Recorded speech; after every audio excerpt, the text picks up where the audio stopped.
네, 뭐 특별히 준비된 게 없는 것 같아서 그냥 바로 시작하도록 하겠습니다. 다 금호공대 학생들이신가요? 네. 어디는 아닌 분도 꽤 있는 것 같긴 한데 여러분들 만나뵈서 정말로 반갑습니다. 이 금호공대가 우리 박정희 대통령이 설립한 거죠? 네. 그리고 이게 구미전자공단, 구미전자단지, 이것도 이제 박정희 대통령 시대에 만든 것이죠. 과거에는 대구 경북 경제가 매우 활력을 갖고 있었고, 이것은 대한민국 경제 성장의 한 축이었는데, 지금은 완전히 서울 수도권으로 집중이 되면서 계속 좀 활력을 잃어가고 있는 것 같습니다. 아마 여러분도 비슷할 거예요.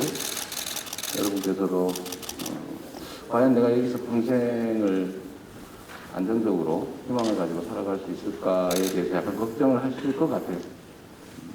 걱정 없나요? 네. 제가 다니면서 들어본 얘기 중에 친구들이 자꾸 수도권으로 떠난다. 친구들 수도권으로 안 떠나게 이 동네에서 좀 같이 생활할 수 있도록 좀 해달라 이런 얘기들을 꽤 많이 들었어요. 꽤 서글픈 현실인 거죠. 원래 이제 국가 성장 전략은 여러 가지가 있는데 그 중에 불균형 성장 전략, 소위 성장 드라이브 정책의 한 뭉태인데 불균형 성장 전략을 대한민국이 이제 취해왔던 겁니다. 뭐 사실은 개발도상국 입장에서는 불가피한 측면이 없지 않았죠. 왜냐하면 이제 워낙 뭐 피난한 이제 식민지에서 해방된 국가였고 가지고 있는 자원은 취약하고 투자할 기회는 많은데 투자할 돈이 뭐 거의 절대적으로 부족한 상태이기 때문에 그때 이제 국가가 취할 수 있는 정책은 딱 하나죠. 한 군데 몰아주는 거예요. 왜냐하면 이거 분산시키면 다 소진돼 버리니까요. 마치 물을 줘야 될 밭은 많은데 물수대가 하나밖에 없다. 근데 똑같이 공평하게 뿌려버리면 아무 효과가 없잖아요. 그죠? 한 군데라도 몰아가지고 거기만 집중적으로 물을 주면 거기가 성장하고 또 그 다음 기회에 또 옆에 물을 주고 뭐 그러면 이제 옥토로 좀 바뀌면서 경제가 전체적으로 살아나는 그런 전략을 취했죠. 근데 그런 성장 전략의 다른 부수적인 문제는 부정부패가 많이 발생한다는 거죠. 정경유착. 왜냐하면 정부가 어떤 정책 결정을 해가지고 한 군데 몰아줘야 되는데 이분한테 몰아주기로 하면 이분은 엄청나게 성장하고 다른 사람은 기회가 없어져 버리는 거죠. 그러니까 불가피한 선택이다. 그런데 정치적 재량이 너무 많은 거죠. 그게 이제 정치부패, 정경유착 이런 거에 한 뿌리가 되기도 합니다. 대한민국 경제가 지금까지 성장해 올 때 사실 이런 요소가 매우 많았죠. 그 속에 사실 하나의 요소로 정말로 노력해서 기술 개발, 수출, 시장 개척을 통해서 그것만으로 돈을 벌었냐? 그거보다는 부동산 투기. 은행에서 돈 빌려가지고 뭐 부동산 많이 사놓으면 은행 이자율보다 부동산 상승률이 높으니까 거기서 이렇게 불을 쌓았던 그런 경험도 있죠. 지금은 전 국민의 꿈이 되어버렸지만. 하여튼 이 불균형 성장 전략이 한때는 성공했고 그게 이제 한쪽에 집중 투자를 하면 생산이 늘어나고 고용이 늘고 고용이 늘니까 국민들의 소득이 늘고 소득이 늘니까 소비가 늘고 다시 수요가 늘어서 다시 또 생산이 늘고 이런 소위 선순환이 공급 중심의 선순환이 이루어졌던 거죠. 그 공급 중심 선순환의 한 축이었던 이 재벌 수도권 이게 지금은 이제 문제덩어리가 되고 있습니다. 그러니까 한 곳에 집중된다고 하는 것은 불공정을 말하게 되죠. 원칙적으로 뭐 불가피하지만 불공정하죠. 근데 이거는 한계에 도달하면 이제 이게 짐이 되기 시작하는 겁니다. 지금 이제 수도권 집중이 딱 그 짐이 돼가고 있습니다. 수도권에 가면 아파트 한 평에 1억 5천만 원씩 가는 적이 있어요. 그거 어떻게 삽니까, 사람이? 어디 공장을 하나 만들려고 해도 무슨 임야가 막 300만 원, 500만 원씩 해요. 개발 가능한 임야들. 그거 어떻게 공장을 하겠습니까? 지방에 가면 그냥 20만 원 하는 대로 땅이 남아나요. 이게 자원이 비효율적으로 지금 사용되는 거죠. 그래서 이 전체적으로는 이제 불균형 성장 전략, 수도권 중심의 일극 경제 체제, 이게 이제 한계를 노출하고 이게 이제 국가 성장을 가로막는 상태가 되기 때문에 이제 균형 발전이 매우 중요한 시대 화두가 됐을 뿐만 아니라 이제는 국가가 생존하기 위해서는 안 하면 안 되는 핵심 생존 전략, 핵심 성장 전략이 된 겁니다. 다른 그 중에 일부가 제가 어제 이제 대구도 둘러보고 또 지방을 여러 군데 다녀보는데 모든 지방에서 똑같은 얘기가 나옵니다. 우리도 좀 살자. 같이 좀 살자. 이런 얘기가 많은데 아마 여러분들 생각도 좀 비슷하지 않을까 그런 생각이 들긴 합니다. 여하튼 이제는 이제 공정성을 회복하는 것, 또 지역 간, 남녀 간, 대기업과 중소기업 간, 노동과 자본 간, 정규직과 비정규직 간, 여하튼 우리 사회에 있는 모든 영역에서의 이 불균형을 회복해가지고 공정하게 균형적으로 회복하는 것이 우리 시대의 중요한 과제가 됐고 그 중에 지역 균형 발전도 매우 중요한 과제가 됐습니다. 여러분과 함께 그 지역 균형 발전 정책을 현실로 만들어야 하고 또 사실 구미가 한때 대한민국 최고의 전자산업단지로 각광을 받다가 지금은 자꾸 미래가 걱정되는 상황이 됐는데 이 상황을 어떻게 극복할 수 있을 것인지 또 어떻게 극복해 나갈 것인지에 대해서 여러분과 의견을 좀 나눠보겠습니다. 여러분들 뭐 질문은 자유롭게 하시고요. 저는 거기에 대해서 가급적이면 짧게 제가 말을 길게 했더니 별로 안 좋아하더라고요. 결론만 짧게 오해가 생기지 않는 범위 내에서 좀 짧게 말씀드리도록 하겠습니다. 자, 마이크는 준비되어 있나요? 마이크 어디 있어요? 아, 여기까지 빨리 나눠드리세요. 한 줄 하나씩 드리면 되는데 뭐. 우리 사회자 것도 드리시죠? 네네. 그래서 여기 한 분, 여기 한 분, 여기 한 분. 마이크 주신 분은 옮겨가면서 앞에 뒤에 자유롭게 할 테니까 거기에 맞춰서 준비를 좀 해주십시오. 자, 질문하시거나 의견을 내실 분 말씀하십시오. 제일 중간에 제일 앞에 부분 할까요?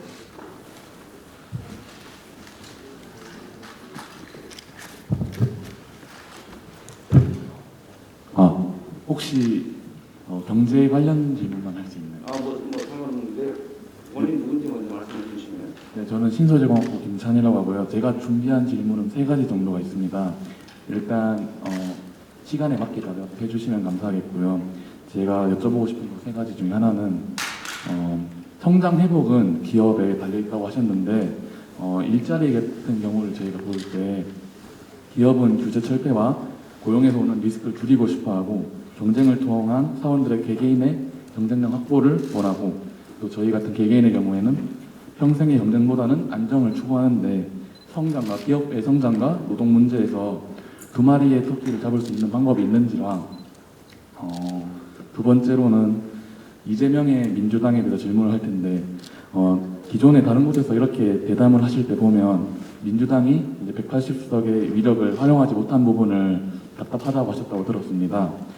행정부랑 지방의회, 의회의 권력까지 다 지녔는데 총선이 지난 지 2년이 채 안 돼서 이 후보님께서 윤 후보를 추격하는 모양새가 된 데에는 국민들이 민주당에 실망을 했다고 저는 생각하는데요. 개인적으로 이 후보님께서 경선에서 이길 수 있었던 이유도 중앙 정치에서 조금은 거리가 있었던 부분이 아니었을까 싶습니다. 어느 부분이 좀 답답했고 이재명의 민주당은 어떻게 달라질지 말씀 부탁드리겠습니다. 마지막으로 요 근래 뜨거운 N번방 방지법 등이 대의를 위한다는 명분이 있지만 지금은 검열로 이루어지지 않느냐 이런 주장 등 첨예한 갈등과 토론이 일어나고 있습니다. 이를 법조인 출신 이재명으로 정치인의 이재명으로 봤을 때 어떤 견해를 가지고 있는지 말씀 부탁드리겠습니다. 한 시간 이상 대답을 해야 될 중요한 질문을 3개씩이나 해가지고 제가 매우 좀 난처하긴 한데 짧게 몇 가지만 말씀드리도록 하죠. 자, 첫 번째 질문의 핵심은 자, 성장과 노동 존중이라고 하는 게 양립 가능하냐 그런 것 같아요. 또 기업 정책에서 정부 역할이 대체 뭐냐 규제와 자율의 관계는 대체 어떤 거냐 어떤 한계가 있느냐 그런 얘기인 것 같아요. 질문하는 건 우리 학생의 자유지만 또 해석은 또 제 자유니까 그래서 이렇게 압축해서 제 의견을 말씀드리도록 하겠습니다. 성장과 노동이 배치되는 것이냐?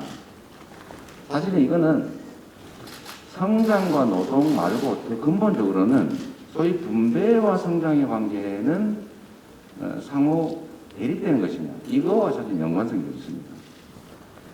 아까 말씀드렸던 거 연장선인데 과거에는 투자할 곳은 많은데 투자할 돈이 부족했어요. 그래서 돈을 모아가지고 투자에 집중하면 바로 그게 경제 성장의 결과로 나타났죠.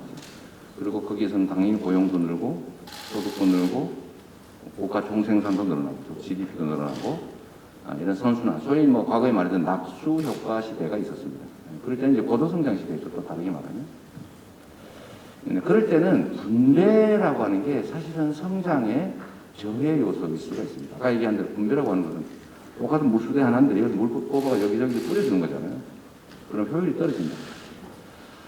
그런데 지금은 세상이 바뀌었어요. 토대가 바뀌었다. 어떻게 바뀌었냐?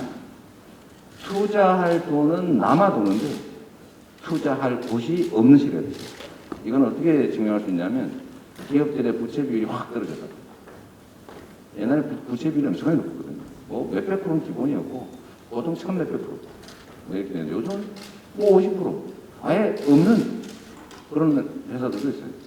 평균적으로 한 150%. 그러니까 이게 또 증명하는 바고 또 하나는 은행 금리가 돈을 빌리셔야만 은행 금리는 높을 거 아니에요? 지금은 돈을 빌리겠다는 사람이 없어가지고 은행이 마이너스로 빌려준다. 얼마 전까지 한국은행은 0.5% 이자만 내면 돈을 빌려준다. 기준금리가. 근데도 돈이 안 돌아가더라. 안 빌려가더라. 유럽 이런 데는 마이너스로 빌려주겠다. 지금 1억 빌리면 5년 후에 9,500만 원만 갚아라. 그래도 돈을 안 빌려가더라. 돈이 남아도는 시대다. 그 말이죠. 이건 반대로 얘기하면 수요와 공급이 균형을 맞춰야 되는데 수요와 공급 중에 균형이 맞는 시점까지 성장하는 거 아니겠어요? 그러니까 공급 역량은 이만큼 뛰어난데 수요 역량이 이만큼 위축되어 있으면 이 경기 침체가 오는 거예요. 이럴 때는 정부의 정책을 어디에 집중해야 됩니까? 수요를 확대하는 데 집중해야 됩니다. 아주 단순하게 보면. 그래서 지금은 지나치게 양극화, 여러분 양극화 문제라고 다 입에 달고 사시잖아요. 그죠? 우리가? 왜 양극화가 문제입니까? 기분 나빠서 문제입니까? 그게 아니죠. 자원이 한쪽에 지나치게 집중돼가지고 효율을 발휘하지 못하더라고요. 쌓여있더라고요. 필요한 사람은 쓰지 못하고 가진 사람은 너무 많아서 못 쓰는 상황. 이게 자원의 효율적 배분을 저해하죠. 그래서 성장이 정체되는 겁니다. 그래서 IMF나 세계은행 같은 국제기구들이 이미 오래전에, 십수년 전에 지속적으로 성장하기 위해서는 포용 성장 정책을 취해야 된다. 성장의 기회와 성장의 결과를 공평하게 나누는 것이 지속적으로 자본주의 시장 경제가 성장하는 길이라고 얘기했어요. 이미 오래전에. 근데 우리나라만 유난하게 그 분배를 강화하면 성장이 안 돼요. 복지를 강화하면 경제가 죽어. 라고 하는 옛날 얘기를 시대가 완전히 바뀐 상태에서도 계속하고 있는 거죠. 이거는 경제에 정치가 지나치게 개입했기 때문에 생긴 문제입니다. 그리고 파이를 키울 기회를 우리 계속 놓치고 있는 거죠. 파이를 키워야 부자도 더 많은 부를 쌓게 됩니다. 파이가 점점점 작아지면 부자도 생존의 기회가 어렵다. 그래서 아주 단순하게 얘기하면 이런 문제를 걱정한 사람들 중에 대표적인 사람이 빌 게이츠나 마크 저커버그, 페이스북 만들어서 엄청난 돈을 버는 일론 머스크 이런 사람들이 야 이러다 큰일 나겠다. 기본소득을 지급해야 된다. 그래야 시장이 유지된다. 자본주의 시스템이 유지된다. 안 그러면 과도한 집중으로 특정 기업 몇 개만 살아남고 나머지는 다 죽은 다음에 자본주의 시장 경제 질서가 전체적으로 망가진다. 그래서 기본소득을 하자고 하는 거죠.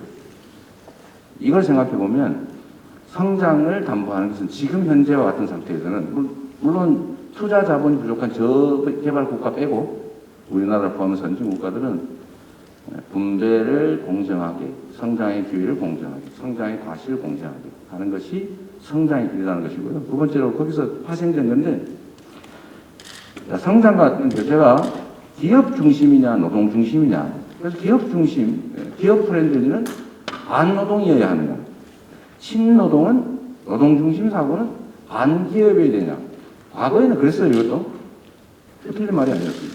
노동자들 막 쥐어짜야 됐죠. 농촌도 막 분해를 해야 됐죠. 그래가지고 도시로 노동자를 막 밀어넣은 다음에 농산물 가격을 낮게 유지해야 저임금을 견딜 수가 있죠.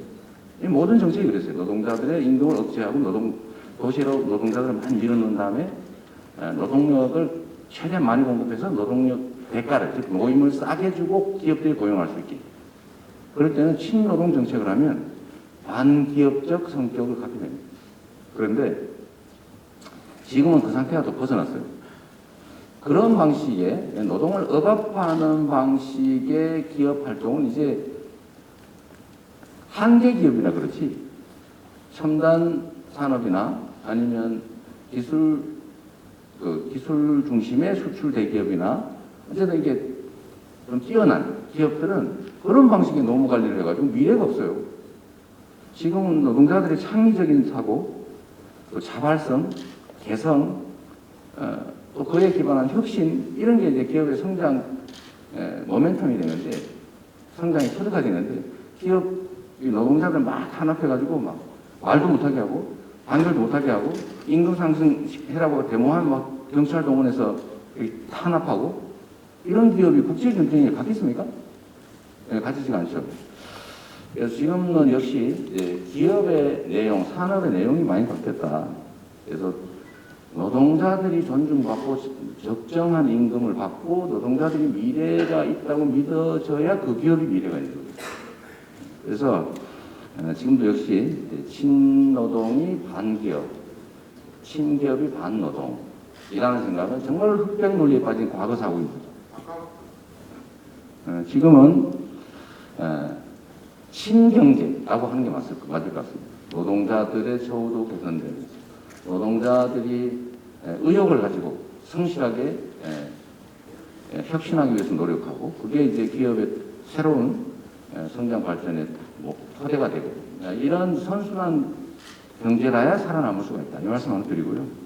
제가 사람들이 그런 기억을 자주 하는데 제가 친노동자, 노동자 출신이고 노동자들이 보호받고 노동자들의 권익이 신장돼야 경제가 산다고 하는 건 제가 한 얘기가 아니고 대공황을 극복한 미국의 루즈벨트가 한 얘기입니다. 미국의 루즈벨트가 대공황은 독점 때문에 발생한 거죠. 우한 경쟁 때문에 한쪽으로 너무 집중이 되다가 자원이 한쪽에 가서 썼고 이 필요한 사람은 못 쓰는 상태가 발생해서 대공황이 발생했는데 그때 정책이 뭐였냐면 노동자를 보호하는 거였어요. 노동자들이 단결하고 단체 행동을 하고 기업과 싸워서 처우를 개선하고 그래서 소비가 늘고 기업의 생산 기반이 늘어나고 특정 기업은 피해를 볼지 모르지만 산업 전체는 활력을 찾은 거죠. 그래서 미국의 노동자들이 다 중산층이 되면서 미국이 50년 호황을 누리게 됩니다. 그래서 제가 오해가 있는데 제가 친노동 얘기를 했더니 이거로 반기업 우리나라는 이 흑백 논리가 너무 심해요. 좌 아니면 우입니까? 왜 중간은 왜 없어요? 진보 아니면 보수입니까? 그 중간은 왜 없어요? 흑 아니면 백입니까? 회색도 있잖아요. 빨간색도 있잖아요. 노란색도 있잖아요. 이 다양성을 인정하지 않는 이 흑백 논리 때문에 친기업 그럼 반노동, 친노동 그럼 반기업 방향이 있는데 실제는 안 그렇습니다. 제가 매일경제가 도지사 취임한 후에 기업 임원, 중소기업 임원 50명, 대기업 임원 50명을 놓고 투표를 했어요. 전국의 17개 시도지사 중에서 가장 친기업적인 인물이 누구입니까? 투표를 했는데 놀랍게도 제가 압도적인 1등을 했습니다. 놀랍죠? 별로 안 놀라네요. 그건 기업 임원들은 제가 어떤 행동을 했는지 알기 때문입니다. 비난을 받더라도 저는 과감하게 기업들한테 인센티브를 주죠. 시유지 아주 싸게 임대해 주죠. 이거 가지고 나보고 특혜 줬다고 비난하는 정치인들이 있는데 아니 기업이 혜택을 안 주면 말로 옵니까? 구미로 말로 와요. 구미에서 세금도 좀 깎아주고 뭐 이런저런 뭐 기숙사나 아니면 문화시설 짓는 것도 시에서 도와주고 도에서 도와주고 하니까 여기 오는 거지. 똑같은 조건이 뭘 말로 와요. 혜택을 안 주고 기업을 유치할 수 있습니까? 기업이 저절로 오는 걸 입 벌리고 기다리지 않는 다음에 뭔가를 줘야죠. 그래서 기업이 아무것도 안 주고 기업을 데려오라는 건 이게 납치해 오라는 얘기인데 기업이 납치됩니까? 유치는 뭔가 유인책을 주고 데려오는 거죠. 제가 그런 걸 많이 했어요. 성남에 있으면서. 이 지방에 있는 기업들을 한 몇 개 제가 성남으로 끌어오는 바람에 제가 특정 지역에 비난을 받고 있긴 한데 그래야 제가 성남시장이니까 당연히 그래야 되는 거 아니겠어요? 얘기가 좀 길었습니다. 매우 중요한 얘기여서 제가 그렇게 했고요. 어떤 친노동이 반기업이라고 생각하지 말자. 친노동, 친기업을 통해서 친경제로 가야 된다. 성장의 모멘텀을 새로 만들어야 됩니다. 성장의 모멘텀은 공정한 질서, 공정한 분배, 균형의 회복을 통해서 만들 수 있고, 공정 성장. 두 번째는 우리가 겪고 있는 기후위기, 디지털 전환, 팬데믹 이런 것들을 활용해서 국가의 대대적인 투자를 통해서 박정희 대통령이 했던 것처럼 강력한 경제 부흥 정책을 취하는 거죠. 그걸 통해서 새로운 산업으로 대대적으로 신속하게 전환하고 새로운 산업을 대대적으로 창출해내고 그 속에서 새로운 일자리가 생긴다. 그것도 수도권과 지방의 균형 발전을 통해서 지방에 더 중점을 두면 효율성이 올라가겠죠. 여러분들에게도 아마 희망이 생기지 않을까 싶고요. 민주당이 180석이나 되는데 국민들이 실망하고 있다. 이재명의 민주당은 대체 뭐냐? 저는 정치는 책임이라고 생각해요. 보통 사람들은 정치는 권력이라고 생각합니다. 자기 중심으로 생각하는 거죠. 아, 나한테 힘이 있어. 권력이란 정치학적 정의가 그렇죠. 내 의사를 타인에게 관찰하는 힘. 싫어도 해야 돼요. 그게 권력이에요. 그리고 또 한 가지 이런 것도 있죠. 정치인들은 도대체 존재가 본질적으로 뭐냐? 지배자냐? 지배자. 내가 권력을 했으니까 막 따라와 하는 지도자 또는 지배자냐? 아니면 국민이 맡긴 일을 대신하기 위해서 국민이 맡긴 권한으로 국민을 위해서 일하는 대리인. 험하게 얘기하면 공복, 공적 모습, 국민의 모습, 공복입니다. 이 두 가지에 달려있다고 생각합니다. 그리고 이제 권한에는 책임이 따라요. 그건 지배자는 책임이 없거나 적다고 생각하는 경우는 지배자가 됩니다. 권력은 행사하니까 책임 안 져. 그래 하고 싶은 것만 해. 내 중심이야. 국민 중심이 아니야. 그거 지배자죠. 그런데 책임을 중심으로 하는 생각하는 사람이 있어요. 충직한 모습인 거죠. 충직한 일이고. 그래서 이거는 지배자냐, 대리인이냐, 내 차이가 있을 것 같아요. 그래서 책임이라고 하는 게 매우 중요하다. 그리고 더불어민주당은 원래 세상은 보수라고 불리는 영역이 원래 힘이 셉니다. 기본적으로. 진보 개혁이라고 하는 건 바람직하긴 한데 힘없는 사람들의 조직이기 때문에 기본적으로 운동장 기울어져 있어요. 돈, 권력, 언론 다 가지고 있잖아요. 이게 보수. 이걸 도전하는 진보 개혁 좀 바꿔서 잘 살아보자. 이게 약자들이거든요. 본질적으로. 그래서 힘은 원래 약한 거예요. 약한데 그래서 이게 원래 진보 진영은 비주류 의식이라고 하는 게 있어요. 딱 도전하는 존재입니다. 그런데 민주당은 어느 날 180석을 가집니다. 정부의 행정 권력, 즉 대통령이라고 하는 행정 권력, 입법 권력, 지방 권력 이걸 다 가졌습니다. 대한민국의 모든 권력을 다 가졌어요. 즉 압도적 주류가 된 겁니다. 압도적 주류. 압도적 주류는 뭐냐? 권한은 큰데 그만큼 책임이 큰 거예요. 무한 책임을 져야 되는 겁니다. 비가 안 와도 책임져야 되는 거예요. 누가 발목을 잡았다. 그거 핑계 댈 수 없어요. 책임져야 되는 겁니다. 제가 한때 착각했던 게, 저도 한때 착각했던 게, 아니, 내가 대장동, 국민의힘에서 민간개발업자들 100% 다 주려고 LH에 공공개발하는 거 못하게 막고, 그래서 포기한 걸 또 하필이면 이재명이가 단속돼가지고 민간이 왜 개발했냐, 그거를 다 먹냐. 이거 공공에서 100% 한수하겠다 그래서 공공개발하는 거를 막 시의회를 통해서 막 4년 동안 막고, 막 괴롭히고, 그래가지고 결국은 제가 어제 공공개발을 할 수가 없는 상태가 됐으니까, 기회를 박탈당했으니까. 그러면 민간한테 기회를 주자 내가 70%는 내가 뺏어오겠다. 이래가지고 예상되는 이익의 70%를 내가 뺏어왔잖아요. 내가 잘했다고 그랬는데, 저를 막 비난하더라고, 국민들께서. 얕은 잘못됐잖아요. 아니, 얕은이 어디 있습니까? 여하튼이. 저는 70% 해소할 때나 이게 당군들의 최대 수익 환수가 성과다 그랬더니 국민들이 자꾸 저를 비난하길래 제가 처음에 이해를 못했어요. 그런데 나중에 알게 됐습니다. 저도 정치인이고 집권 여당의 일원이고 권한을 내가 가지고 있었기 때문에 국민의힘이 공공개발을 못하게 막고 민간개발을 하고 강요를 하고 수년간 괴롭혔을지라도 100% 환수 못해가지고 1조 원 가까운 수익 중에서 3천억을 그달이 가져가가지고 막 50억 클럽이니 뭐 100억씩 줬다느니 이렇게 한 거 너도 책임 있다라고 하는 걸 제가 그때 이야기했습니다.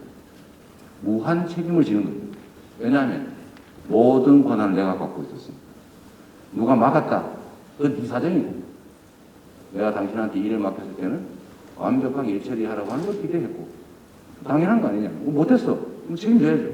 그래서 제가 그렇구나 라는 걸 최근에 체감을 하게 됐습니다. 그래서 민주당도 대한민국의 모든 일을 결정할 수 있는 압도적 주류 세력이 현재는 돼 있기 때문에 밀려나게 생겼죠. 국민들이 보니까 다 맡겨놨더니 하는 것도 없고 우리가 아프고 힘들다 그래도 뭐 별로 느낌도 별로 없는 것 같고 둔감한 것 같고 뭘 하긴 해야 되는데 속도는 느리고 막 복장 터져 죽겠는 거예요. 그래서 뭔지 모르겠지만 여하튼 바꾸자 이렇게 된 거죠. 여하튼 바꾸자. 이재명 뭐 괜찮은 것 같은데 여하튼 너도 뭐 됐어. 여하튼 바꿔. 이렇게 돼버린 거죠.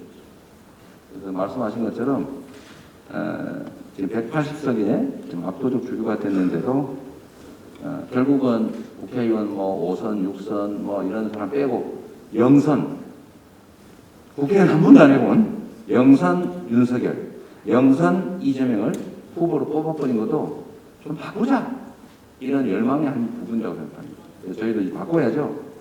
민주당도 바꾸고 정부도 바뀌어야 된다. 그래서 제가 말씀드렸어요. 이재명은 윤석열이 아니다. 이재명은 문재인도 아니다. 이재명은 이재명이다. 제가 그 말씀을 드리는 겁니다. 새로운 정치, 또 새로운 세상, 새로운 나라를 만들어야 돼요. 국민들에게 새로운 꿈도 만들어 드려야죠. 새로운 기회도 만들어 드려야죠. 도전할 수 있는 세상도 만들어야죠. 우리 청년들이 기회가 적어가지고 친구하고 경쟁을 하는 게 아니라 둥지에서 떨어지면 죽는데 누가 둥지에서 떨어져 죽을 거냐를 놓고 전쟁을 벌이고 적이 돼버린 상황을 바꾼 기회가 넘치는, 그래서 전쟁이 아니라 경쟁을 하고 경쟁에서 비록 지더라도 그 다음에 기회가 있는 그런 세상을 제가 만들려고 하죠. 그게 진정한 변화가 아니겠냐 그런 생각을 합니다. 거기에 우리 민주당도 저를 뽑았으니 저의 철학과 가치와 비전에 맞추어서 민주당도 변해야죠. 그 핵심이 뭐라고요? 기민해야 된다. 기민. 책임을 이행해야 된다. 그리고 무한 책임을 지는 것이다. 남 탓하지 말고 핑계 댈 수 없다. 그래서 국민이 원하고 필요한 일은 발목을 잡으면 최대한 토론하고 논쟁하고 설득하되 안 되면 아유 얘가 발을 잡는데요. 그러고 세월 보내면 안 되죠. 그거 하라고 다수결 의석 준 거 아닙니까? 그리고 그 결과에 대해서 책임지는 거예요. 뭐 비난하면 비난을 받아야지. 잘못됐으면 당연히 그 정권 내놔요. 잘못했으면.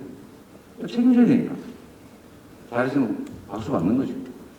근데 그게 두려워서 아무것도 안 한다든지, 눈치나 보고 세월을 보낸다든지, 또 야당이 발목 잡았다고 핑계나 대고 아무것도 안 하고 있다든지, 이렇게 하면 안 되는 거죠. 그러지 않는 방으로 가려고 합니다. 이 세 번째가 제일 곤란한 질문인데, 자, N번방 규제에 관한 법률이 이제 시행된다. 근데 이게 보니까 사정법률 비슷한 거 아니냐고 반발하는 것 같은데, 저는 그렇게 생각하지 않습니다. 표현의 자유 좋아요. 표현의 자유. 언론 표현의 자유 좋습니다. 언론의 자유. 모든 자유와 권리에는 한계가 있죠. 본질적 한계와 법률적 한계가 있습니다. 본질적 한계. 내가 권리가 있으면 다른 사람에게도 권리가 있다. 권리만큼 의무가 따른다. 권한의 책임이 따르는 거죠. 내가 즐겁자고 하는 일이 타인에게 고통을 주면 안 되는 거죠.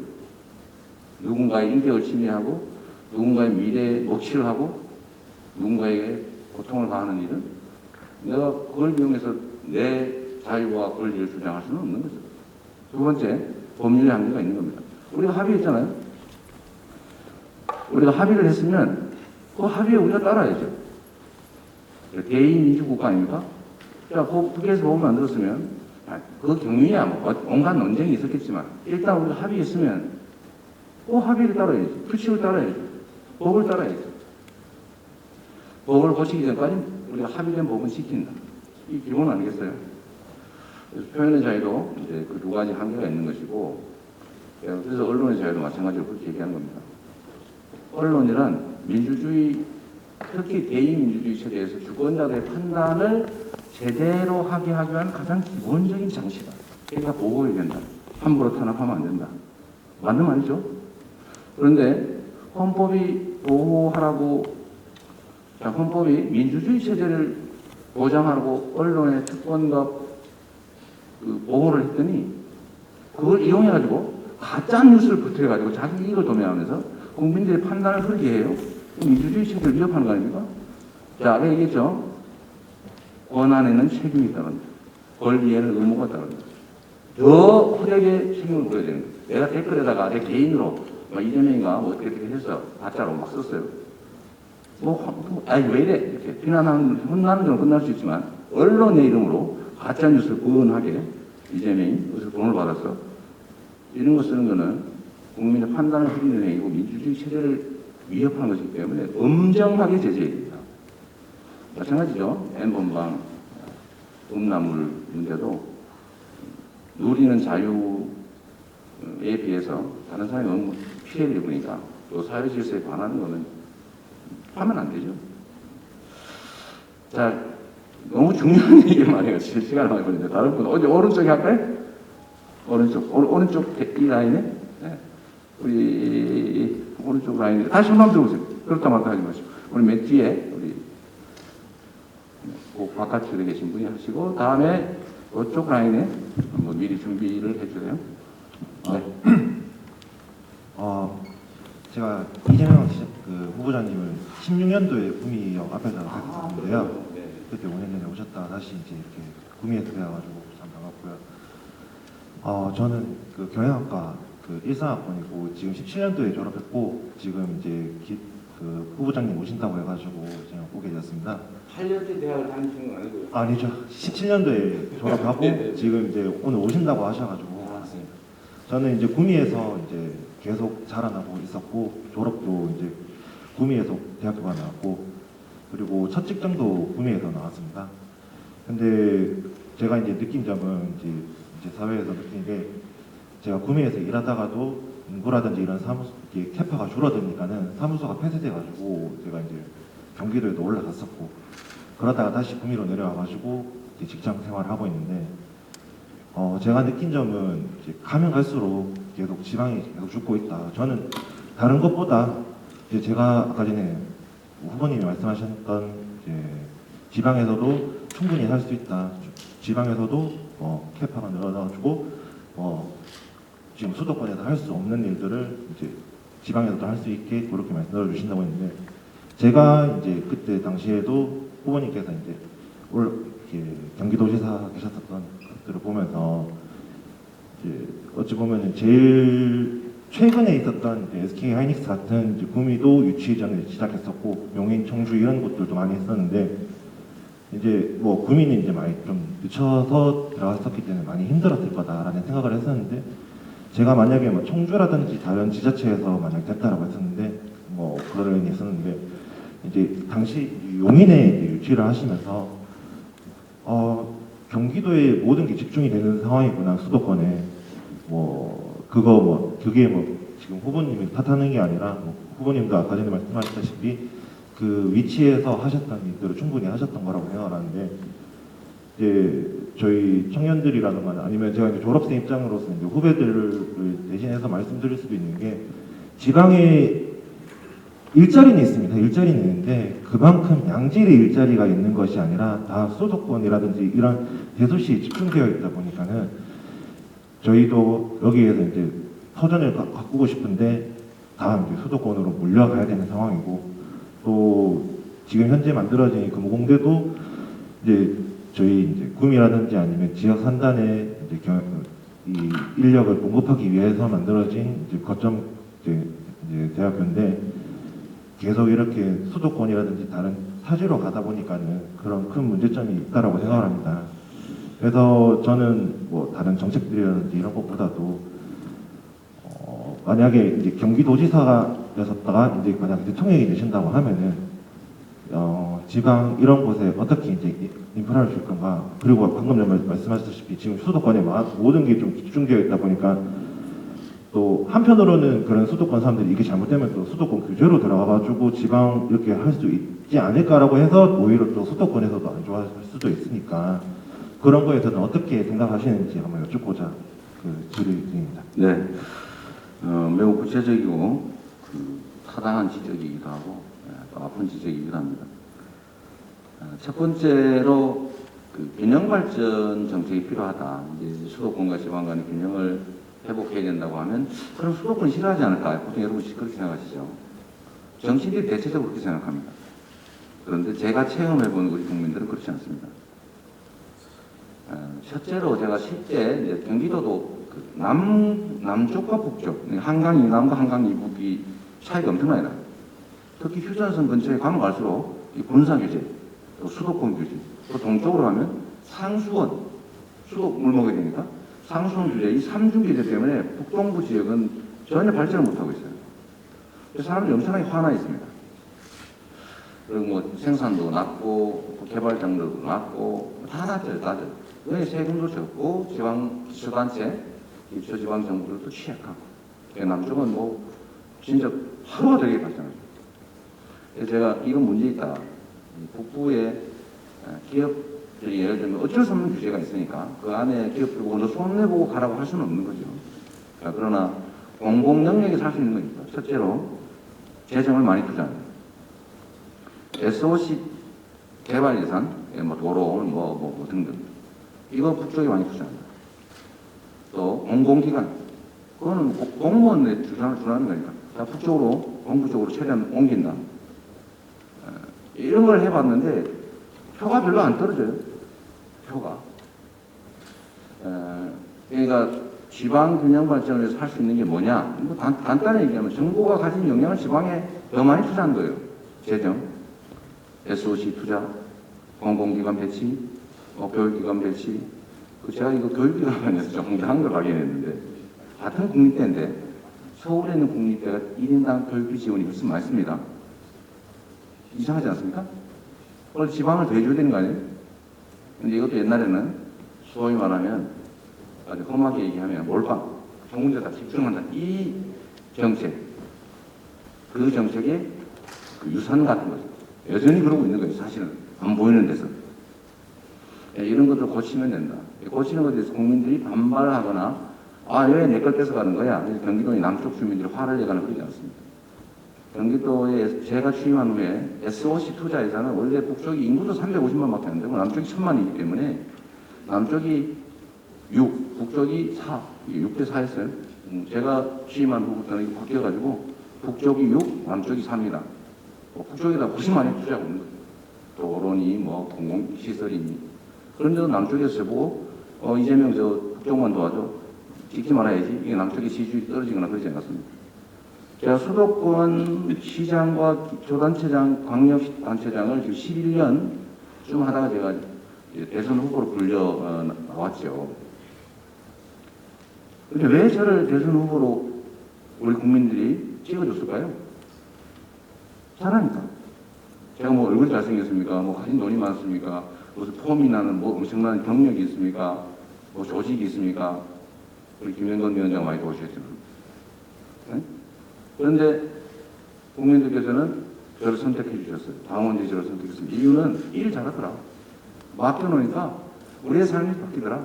경기도 사람 부러워. 성남 시민 부러워. 야, 우리도 부려먹자. 이런 게 아마 제일 큰 영향이었을 거예요. 제가 성남시장 경기도지사를 하면서 취임한 첫 날부터 지금까지 균형 발전해야 된다. 지방 우선 투자해야 된다. 라고 얘기했는데 저를 계속 뽑아주더라고요. 그건 우리 국민들의 위대함이죠. 우리 국민들이 수준 낮게 나 안 줬어? 나빠. 불합리하자면 내가 더 많이 가져야 되겠어? 이러지 않습니다. 전 세계에서 아마 공리의식이 가장 높은 국민이 아닐까 싶어요. 마스크도 안 쓰면서 마스크 쓰지 않은 집에서 나오지 마세요. 그러니까 진짜 새벽에 자기 돈 들여서 마스크 살라고 줄 서가지고 2시간 줄 서서 마스크 한 개 2,500원씩 주고 사 쓰고 밖으로 나오는 이 위대한 국민들입니다. 그래서 국민들 믿자.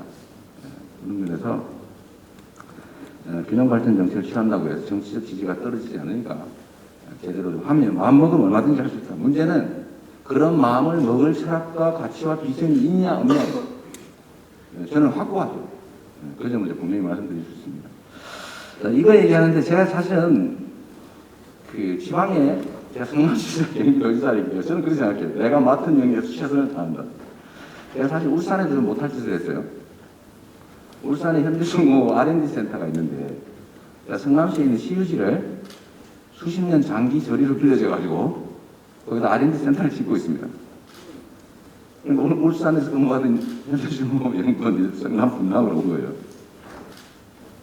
제가 만약에 국가 정책을 했다면 이거에 대해서 그렇게 애쓰지 않았을 텐데 저는 성남시장을 했습니다. 시유지가 놀고 있으니까. 법에 따라서. 저 특혜 줬다고 우리 야당에서 나 비난하던데 그런 걸 줘서라도 놀고 있는 땅 뭐합니까? 그래서 R&D 센터 5,000명 근무하는 R&D 센터를 지면 일단은 동네 매출 올라가고 세금 많이 늘어나고 뭐 상권 활성화 이거 다 좋잖아요. 그런데 이제 울산이나 또 현대중공업의 R&D 센터들이 있는 곳은 손해를 보십시오. 그래서 제가 만약 국가 경영을 했다면 울산이나 지방에 그걸 유지해도 될 정도의 연구원을 구하기 어려워서 사실 그렇게 하는 거예요. 왜냐하면 수도권에서 연구원을 구하기 쉽다. 고급이에요. 그러니까 지방에서도 구할 수 있는 조건을 쫙 만들어주고 지원해주면서 여기서 하라고 했겠죠. 그러나 저는 성남시장이었으니까 제가 경기도지사 하면서 또 하나 부산에서 뭐라 하나 제가 유치를 했는데 웨이브파크라고 인공 서핑장입니다. 세계 최대 규모예요. 부산에서 2년 6개월 동안 맨날 심사만 하느라고 맨날 안 된다고 그러더래요. 이거 해결하면 또 이거 안 된다고. 이거 해결하면 또 이거 안 된다고. 또 그러다 가면 또 이거 안 된다고. 이걸 2년 6개월을 하고 있다는 소문을 제가 듣고 그냥 우리가 다 해결해 준다. TFT 만들어가지고 시흥시에 마침 뭐 팔고 골치 아픈 땅도 있어서 수자원공사 시흥시 경기도 TFT 만들어가지고 지금부터 무조건 그 단일 컨트롤 팀에서 다 처리해줍니다.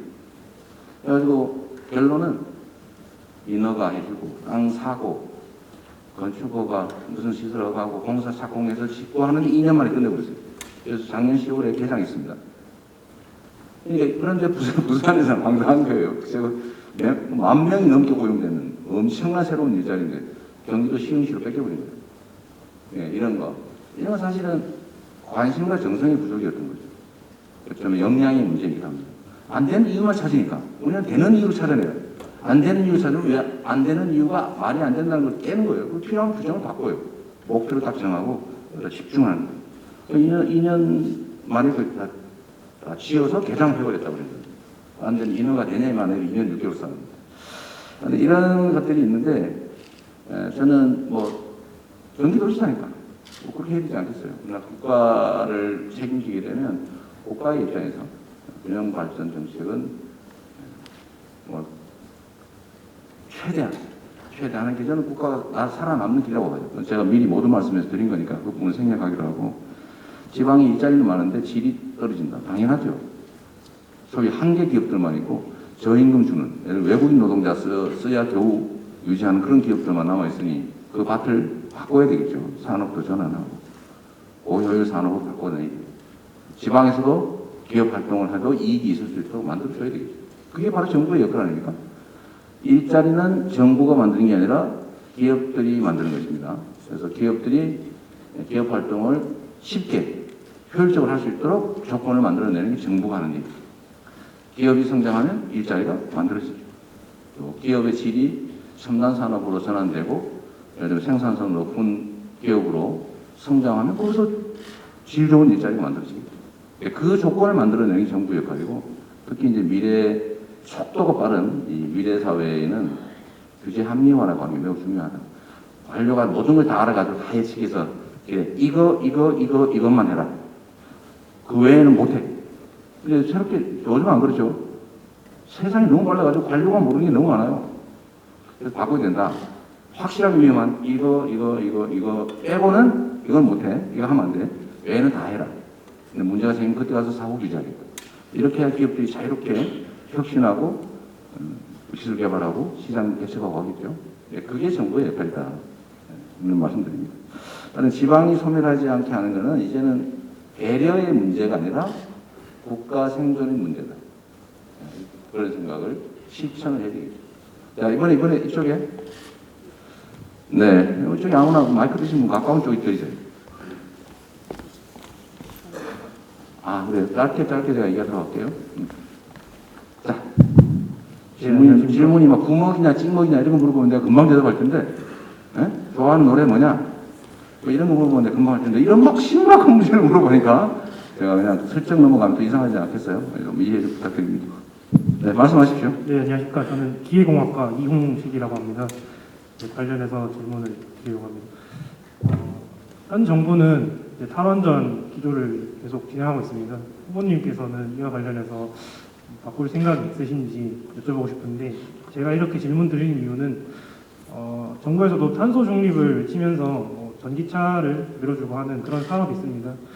근데 제가 생각하기에는 과연 전기를 만들 때 있어 화석 연료를 떼서 만드는 게 과연 전기차가 깨끗하다고 말할 수 있는가라고 생각을 합니다. 이와 관련해서 좀 환경도 크게 오염시키지 않으면서 대량의 전기를 얻을 수 있는 게 또 원자력 발전이라고 생각을 하고, 그리고 원자력 발전 사업이 이제 탈원전을 하면서 좀 흔들흔들거리고 있는데, 그와 관련해서 부산중공업도 흔들리고 이와 관련된 중소기업이나 중견기업들도 흔들리고 있다고 기사를 봤습니다. 이와 관련돼서 후보님의 의견은 어떠한지 좀 듣고 싶습니다. 네. 이것도 엄청나게 많은 쟁점들을 좀 포함한 질문이어서 어렵긴 한데 가능하면 짧게 한번 정리해 볼게요. 그러니까 화석 연료를 이용해서 생산한 전기로 전기차를 운영한다는 게 대체 친환경적이라고 할 수 있는 것이냐? 그건 맞는 말이죠. 천연가스를 분해해가지고 만든 수소로 에너지를 충전받아서 기계를 운영하거나 차를 운영하는 것이 이게 친환경적이라고 할 수 있냐? 탈탄소 정책이라고 할 수 있냐? 그건 맞는 말이죠. 그래서 보통 이제 우리가 수소를 그레이 수소 또는 블루 수소, 그린 수소 이렇게 분류를 해요. 완벽하게 화석 연료를 사용하지 않는 거. 화석 연료를 사용하되 그래서 발생하는 만큼 탄소를 포집해서 없애는 그 수소, 그런 거 없이 그냥 화석 연료를 이용해서 만드는 수소 이렇게 분류를 하죠. 가장 친환경적인 것은 재생 에너지로 만든 수소가 가장 바람직하죠. 문제는 이게 재생 에너지로 만든 재생 에너지를 생산할 때 우리의 관념이냐면 돈이 많이 든다. 태양광, 풍력, 바이오매스, 시열, 조력, 하여튼 등등. 돈이 생산 단가가 높다. 이게 우리의 고정관념이에요. 그러니까 원자력 해야 된다. 화석 연료를 대체하려면 원자력 수가 없어야 된다. 재생 에너지 비싼 거 어떻게 기업이 감당하란 말이에요. 맞는 말이죠. 그러나 그건 현재 상태에서만 맞는 일입니다. 현재 상태 우리나라에서만 맞는 일입니다. 이미 유럽이나 이런 데 태양광 그다음에 풍력 발전이 많이 발전한 나라, 그러니까 이전부터 탄소를 줄여보려고 재생에너지에 집중했던 나라들. 무려 이명박 대통령 때도 이걸 한다고 말은 했는데 안 했어요. 박근혜 대통령 때도 이거 한다고 해놓고 말은 안 했어요. 계속 탄소량 소비량이 늘었어요. 이제 와서 줄이려고 하니 너무 힘든 겁니다. 하여튼 그 이전부터 이미 파리협정에 의해서 탄소를 줄여왔던 나라들은 재생에너지로 산업을 많이 전환해놔서 이미 화석연료 발전 단가보다 재생에너지 발전 단가가 더 쌉니다. 이미 더 떨어졌어요. 이미 유럽은. 그리고 10년 이내에 재생에너지의 생산 원가가 원자력 전기 생산 에너지보다 생산 단가보다 더 떨어질 거라는 예측이 일반적입니다. 10년 안에. 놀랍지 않습니까? 그런데 원전을 계속 지어야 되냐? 라는 문제가 하나 있는 거예요. 원전 하나 지금 한 10년 걸리거든요. 그때는 아마 재생에너지 가격이 역전해 버렸을 거다.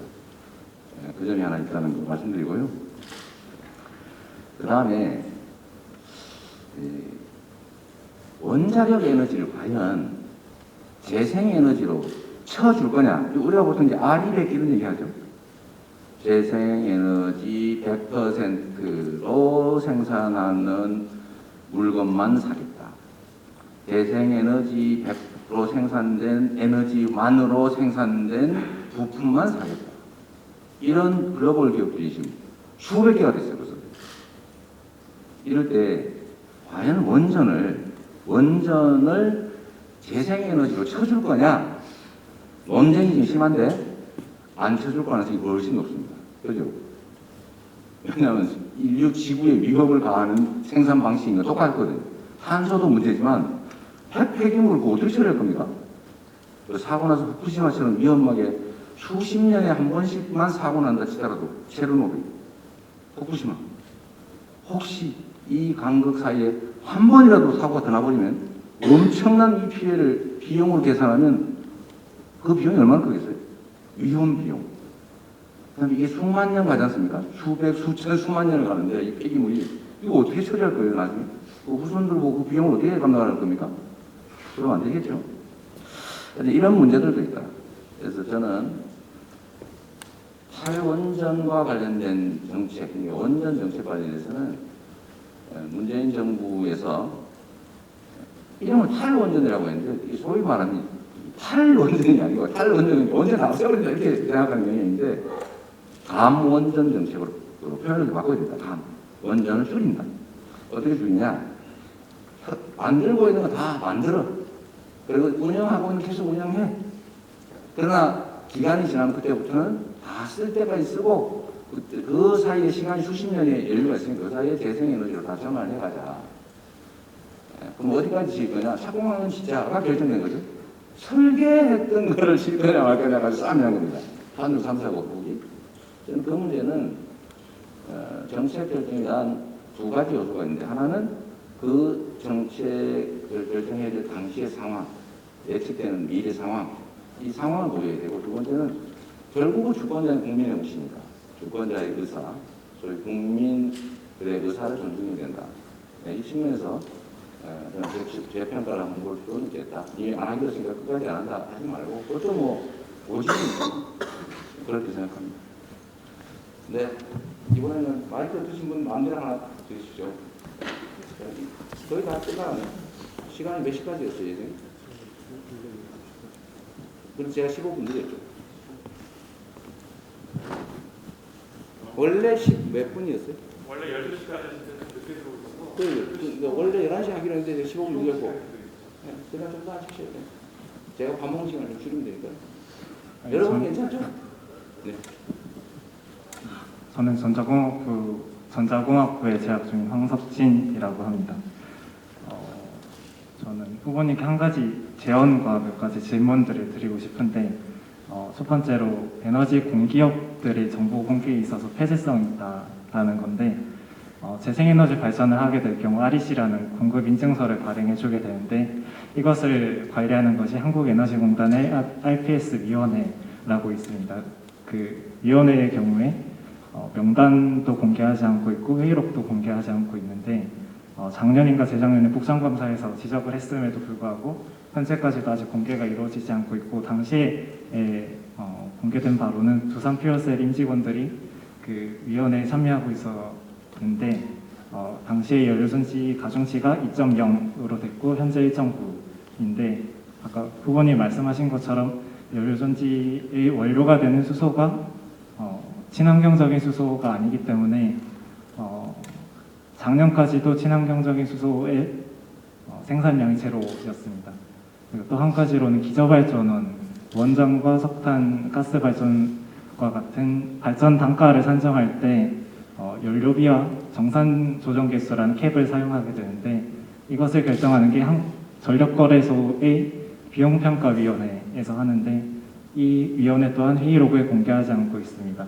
그래서 이런 부분들에 대해서 한번 고려해 주셨으면 좋겠고 이제 질문을 드릴 건데 기후변화와 관련해서 기후변화라는 것이 사실은 강대국들이 지구 자원을 먼저 선점하여 꺼내서 많이 썼기 때문에 발생하는 국가적 불평등의 문제이기도 하고 현재 글로벌 대기업들의 경우 에너지 사용량이 많고 탄소 배출량이 많은 것을 개도국인 중국이나 인도로 공장을 이전하여 탄소 배출의 책임을 조금은 회피하고 있다고 생각을 합니다. 그래서 앞으로 대한민국이 기후변화에 있어서 외교적 위치가 계속 커져갈 것인데 이런 국가적 불평등에 대한 후보님의 외교적 방향성이 궁금합니다. 그리고 현재 지어지고 있는 석탄 화력 발전소 이명박 정부에서 허가해준 석탄화력 발전소를 어떻게 폐지해 나갈 것인지가 궁금하고 또 다른 얘기로는 국토보유세 관련해서 너무 나뉘겠네 이거. 네, 말씀하시죠. 국토보유세 관련해서 모든 토지에 과세를 하겠다고 했는데 거래량이 없거나 사용되지 않고 가치 상승이 기대되지 않는 토지의 경우에도 과세를 부과할 것인지가 궁금합니다. 제가 다 답하면 30분은 걸릴 것 같고요. 그렇다고 이거를 단답형으로 하면 분명히 오해가 발생해가지고 공격 소지가 되기 때문에 한두 가지만 말씀드리도록 하겠습니다. 혹시 내 얘기 꼭 해야 되겠다라는 분 없어요? 근데 추가로 질문을 좀 더 하시면 제가 정리해서 한꺼번에 얘기할게요. 없나? 두 분 그러면 두 분 간단하게 하시면 제가 마저 모아서 답을 적정해 드리도록 하겠습니다. 토목과에 재학 중인 이민호입니다. 저는 저희 과 관련해서 이제 질문을 드리고 싶은데 지금 코로나 상황에서 서비스업이 많이 힘들어하는 입장입니다. 근데 그에 반해서 이제 저희 토목 쪽은 그나마 좀 경기가 덜 어려운 걸로 생각되고 있는데 제가 드리고 싶은 것은 이제 토목 쪽이 좀 부흥이 되려면 가장 원초적인 방법이 이제 북한과 통일을 해서 이제 저희가 그쪽으로 개발을 하고 이런 쪽으로 가야 되지 않나라고 생각을 하는데 이제 매년 통일이나 남북 개선을 위한 비용은 무궁무진하게 쓰는데 그에 관해서 와 이번에 좀 잘한 것 같다 이런 마땅한 그런 개선 방안들이 안 나오고 있습니다. 그래서 이번에 만약에 대통령이 되신다면 어떻게 이제 남북 개선을 어떻게 할 것이고 통일을 어떻게 하면 좀 더 다가갈 수 있을지 그거에 대한 방안과 대책을 한번 듣고 싶습니다. 네, 다음 분 옆에 한분 계시죠? 신서재공학부 정민수라고 합니다. 어떻게? 이분도 손들 두 분이 손들었나요? 네, 소리하시죠. 이재명 후보님께서는 기본주택 100만 원 포함 주택 250만 원으로 공급하신다고 하셨습니다. 또한 역세권 아파트 평생 보상 월 60만 원에 10억짜리 아파트 보상 등의 공약을 내세워 주셨는데 역세권의 아파트를 건설하려면 그 부지를 매입해야 되는데 그 부지의 주인이 매각하지 않는다면 어떻게 부지를 확보하는지 궁금합니다. 만약 매각할 시에도 많은 재원이 필요한데 그 재원을 어떻게 충당할 것인지 궁금합니다. 자, 마지막 질문은 제가 전에 어디 강의에서 이미 여러 차례 얘기했던 거라서 그냥 간단히 생략할게요. 역세권 부지를 사는 게 아니고 경기도 지역은 그린벨트 레전에서 대규모 택지 개발하기 때문에 여기 들어갑니다. 그죠? 당연히 이걸 만들죠. 광역교통수단으로. 그럼 그 근처를 분양하지 않고 거기를 주로 기본주택 용도로 쓰고 외곽 지역을 분양을 하면 되는 것이죠. 기존에 그걸 어떻게 사겠어요? 그건 언론들이 정치 리더를 공격하려고 만든 프레임이죠. 신도시를 만들 때 역을 당연히 배치하고 그 역 근처를 주로는 공공주택을 배치한다. 그 얘기였습니다. 세월 느슨하냐? 기본주택은 3억대 정도면 짓는데 이게 분양이 보통 5억대하고 수도권 얘기입니다. 시중 단가가 보통 8억에서 10억 정도 합니다. 3천에서 4천만 원씩이에요. 평당. 실제 짓는 1,000만 원 좀 넘는 수준입니다. 1,000만 원 조금 넘는 수준으로 임대하고 임대료를 받으면 이자율을 잠깐 넘는 정도 받으면 그만한 돈을 새로 마련할 수 있잖아요. 누가 현금으로 집을 짓습니까? 바보도 아닌데. 그러니까 10억 정도, 3억을 들여 10억을 짓고 시간을 보증금 또는 융자를 통해서 이자를 대신 내주고 한 4억, 3, 4억 정도를 다시 자금을 만들어 올 수 있고 이렇게 하면 돈이 안 들죠. 누가 그래서 야 100만, 250만 세대 지으려면 한 채 1억만 해도 250조인데 250조 현금이 어딘지 이런 바보 소리 하던데 그 무지한 정치인들이 하는 소리거나 아니면 악의를 가지고 하는 음해죠. 그 다음에 서비스업입니다. 토목을 부흥하는 통일을 해야 되고 통일을 하려면 엄청난 과정을 거쳐야 되는데 어떻게 그 비용을 감당하면서 통일의 편익을 어떻게 계산할 거냐 이게 아주 복잡한 얘기인데 이것도 1시간짜리겠죠. 원래 통일은 조금 쉽게 얘기하기 어려운 상태가 됐습니다. 그래서 보통 학자들이 얘기하죠. 통일 이전 단계로 사실상 통일 상태를 추구하자. 통일하면 북한은 적화 통일한다는 거, 남한은 흡수 통일한다는 거, 자꾸 싸워요. 정치적 논쟁거리가 되더라고요. 그러니 괜히 실은 만능성 없는 거 가지고 국론분열시키고 정쟁하고 그러지 말고 현실을 냉정하게 인정하고 장기적인 목표로는 통일을 지향하되 중단기적인 목표로는 교류와 협력, 그 다음에 상호의 공동 번영을 기약하면서 계속 교류 협력을 늘려가는 거죠. 늘려가면서 서로 의존하는, 서로에게 도움되는 상태로 계속 가다 보면 뭐 사람들이 자유롭게 왕래합니다. 자본도 자유롭게 왕래하고 정치적 벽만 남으면 그 사실상 통일 상태 아니겠냐 라는 얘기를 하는 겁니다. 통일 비용 드는데 협력하지 말자. 북한 왜 지원하냐. 그냥 퍼주기다. 이런 분들 계시잖아요. 격차가 크게 발생하고 남북 간의 긴장이 격화될수록 사실은 지원하는 금액보다 돈이 더 많이 듭니다. 어떤 거냐. 남북이 서로 총질하고 대화도 안 하고 지원도 안 하고 서로 원수가 되고 싸우면 휴전선에서 막 과거에 우리 한나라당이든가 휴전선에서 부딪히면 자기들 정권주의에 도움이 되니까 일부러 막 돈 주면서 총 쏴달라고 그러고 막 그랬잖아요. 총격 유도 사건, 북풍. 부딪히면서 국민들은 삶이 어려워지고 경제는 나빠지면 자기들이 정권을 유지하기 좋았죠.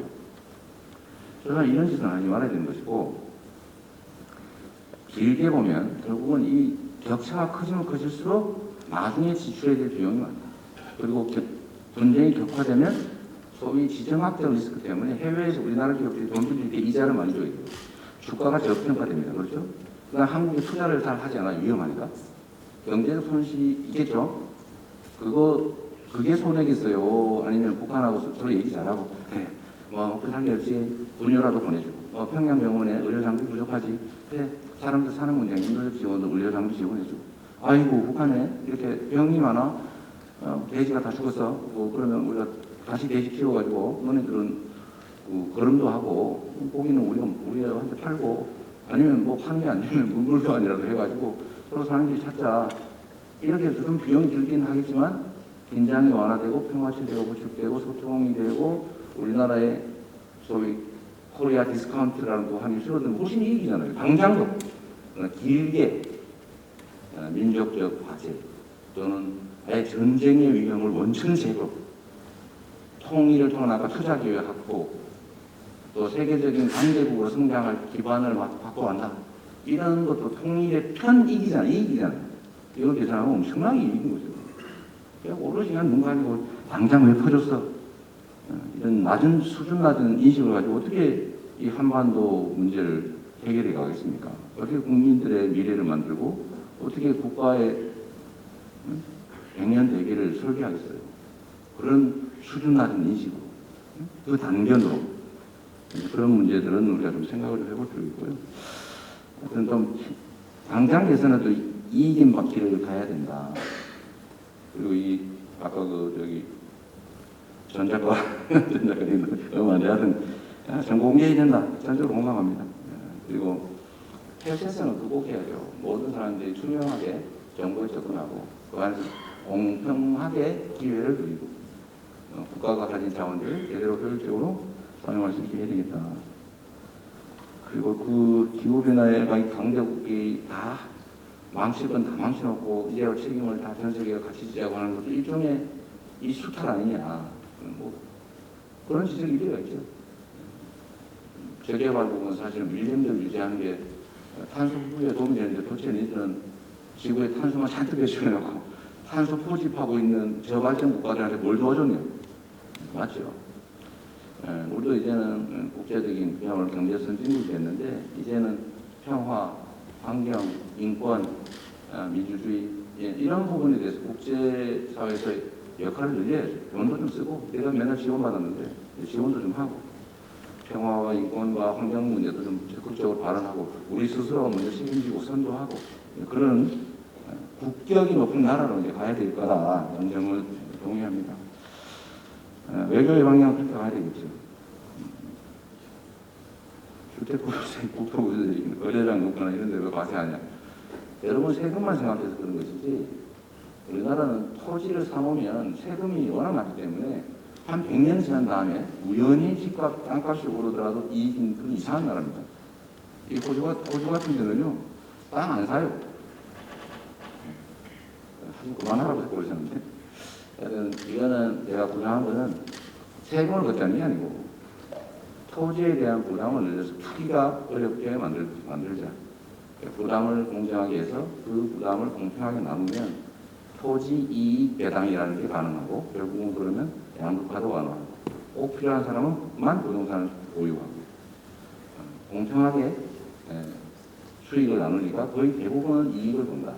토지 이익 배당이 한 측면이 9% 보유세고 이건 또 그대로 지급하는 건데 이 양면 중에 한쪽만 떼가지고 자꾸 나를 비난을 해요.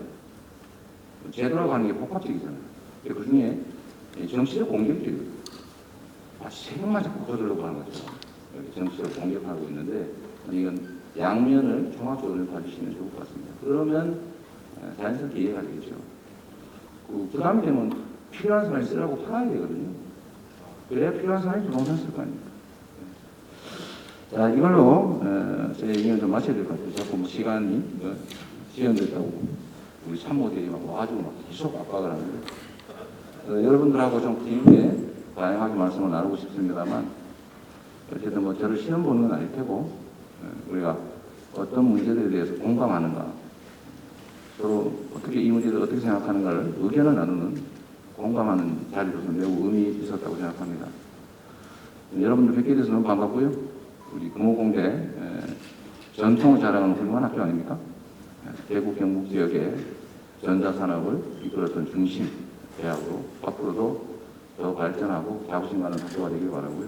여러분도 굳이 서울 수도권 안 가고 갔다 왔다던데 이 지역에서 여러분의 희망도 찾고 미래도 함께 설계하는 그런 균형 잡힌 나라가 되기를 기대합니다. 저도 노력하겠고 여러분과 함께 하겠습니다. 고맙습니다. 이상으로 지역 학생과 함께 대구 경북의 미래 비전이라는 주제의 강연을 마치겠습니다. 바쁜 시기에 방문하여 좋은 강연해 주신 이재명 후보님께 다시 한번 감사 인사드립니다. 큰 박수 부탁드리겠습니다.